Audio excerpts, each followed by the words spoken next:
National Convener of Aam Aadmi Party. Thank you.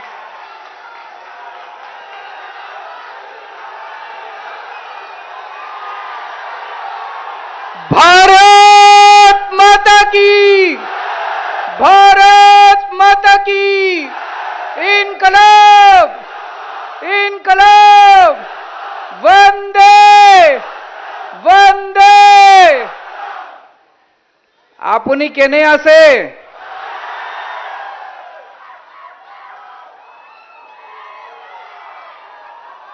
आप लोगों में जितनी एनर्जी है, जितना उत्साह है, जितनी जोर से आप बोल रहे हैं, ऐसा लग रहा है कि आज ही आप हेमंत बाबू की सरकार उखाड़ के फेंक देंगे। अभी सब्र रखिए, अभी थोड़ा टाइम है सरकार उखाड़ने में, अभी सब्र रखिए। दोस्तों,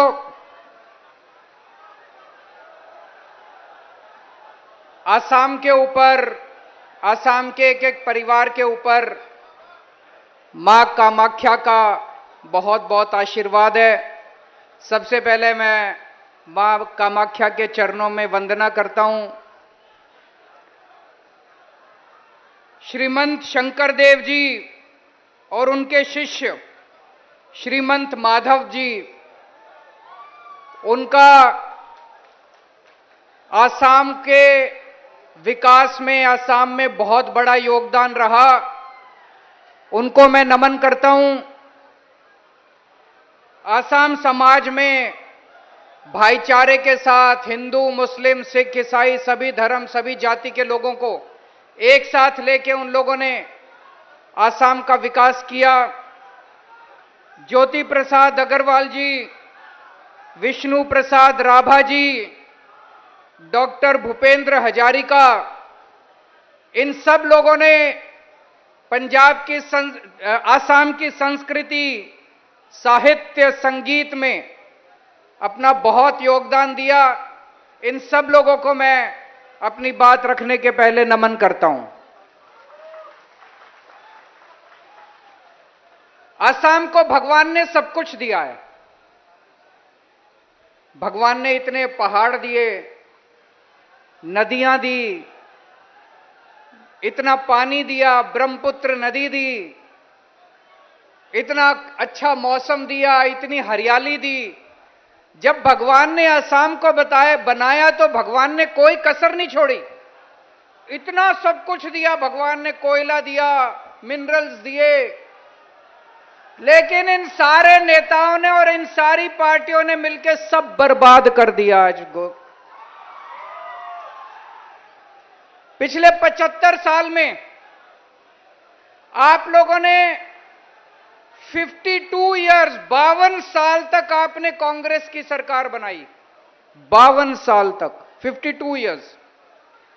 10 साल आपने असम गण परिषद की सरकार बनाई और पिछले 7 साल से भारतीय जनता पार्टी की सरकार बनाई। कम नहीं होते इतने साल।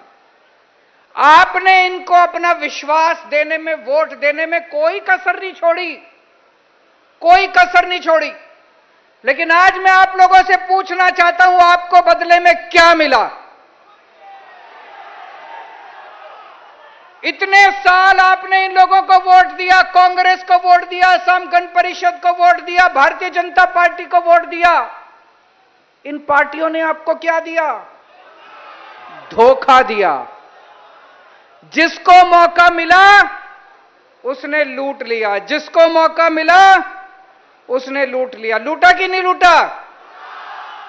हार के, इन पार्टियों से तंग आके आज 3.5 करोड़ असम के लोगों ने हम लोगों को न्योता दिया असम आने के लिए।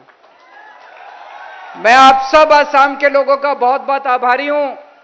आपने इतना प्यार, इतने मान, इतने सम्मान के साथ मुझे, भगवंत मान साहब को, आम आदमी पार्टी के लोगों को असम में बुलाया। 2016 में हेमंत बाबू की सरकार बनी थी।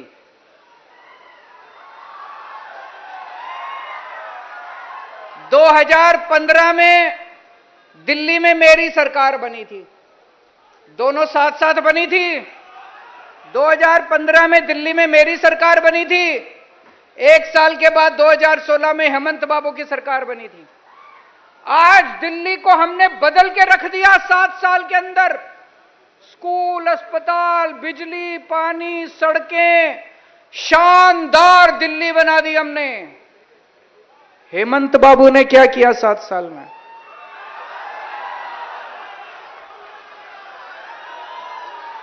हेमंत बाबू ने कुछ नहीं किया, केवल गंदी राजनीति करी, गंदी पॉलिटिक्स की उन्होंने। अभी आज मेरे को असम आना था। 2 दिन से धमकी दे रहे हैं हेमंत बाबू टीवी चैनल के ऊपर। 2 दिन से धमकी दे रहे हैं, केजरीवाल आएगा मैं जेल में डाल दूंगा। ये क्या है यार? केजरीवाल आएगा मैं जेल में डाल दूंगा, मैं पुलिस से पकड़वाऊंगा केजरीवाल को। अरे मैं कोई आतंकवादी हूं? क्यों पकड़वाओगे मुझे? मैं हेमंत बाबू को बोलना चाहता हूं, आप असम के मुख्यमंत्री तो बन गए, असम की संस्कृति नहीं आई आपको।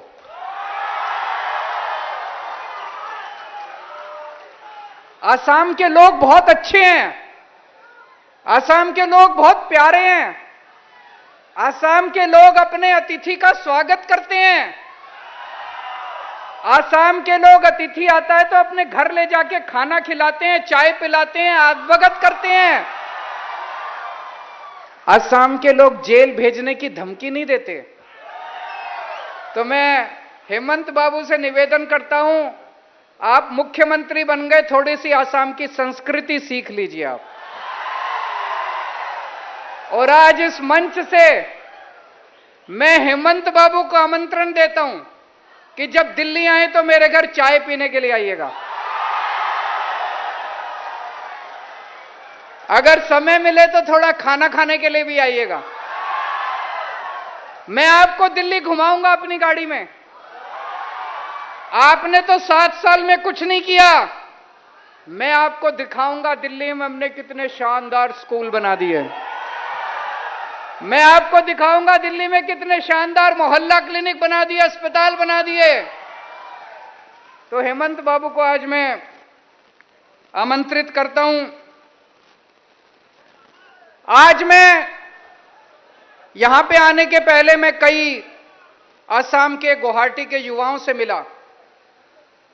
आज इतनी बेरोजगारी है, इतनी बेरोजगारी असम के अंदर है कि नहीं है?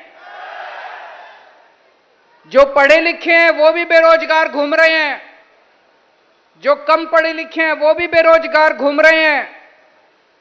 एक एक युवा चीख चीख के कह रहा है कि मेरे को रोजगार चाहिए, मेरे को रोजगार चाहिए, मेरे को रोजगार चाहिए। हेमंत बाबू के पास टाइम नहीं है उनकी चीख सुनने का। हेमंत बाबू ने पिछले चुनाव के पहले बोला था हम बेरोजगारी दूर करेंगे। बेरोजगारी दूर हुई? सरकार कहती है 25 लाख बेरोजगार हैं असम के अंदर। 25 लाख नहीं है, कम से कम 50 लाख से ज्यादा बेरोजगार है असम के अंदर। लेकिन क्या किया इन्होंने बेरोजगारी दूर करने के लिए? कुछ नहीं किया इन्होंने। इनसे तो पेपर नहीं होते, पेपर करते हैं, पेपर लीक हो जाते हैं इनके। पेपर लीक इनसे। जिस सरकार से पेपर नहीं होते वो क्या सरकार चलाएंगे? जिनसे पेपर नहीं होते, एक छोटी सी चीज पेपर नहीं होते, वो क्या सरकार चलाएंगे? दिल्ली में मेरी 8 साल से सरकार है, मान साहब की पिछले 1 साल से सरकार है। दिल्ली में तो पेपर लीक नहीं हुए आज तक एक भी। पेपर लीक क्यों होते हैं? कोई ना कोई अंदर बैठ के मिला हुआ है कि नहीं है? कोई ना कोई अंदर पेपर बेच रहा है। पेपर ऐसे ही थोड़ी लीक हो जाता है कि उड़ के चला गया बाहर। पेपर लीक होता है क्योंकि कोई पेपर बेच रहा है, कोई आपके बच्चों का भविष्य बेच रहा है। किसी को सजा मिली आज तक?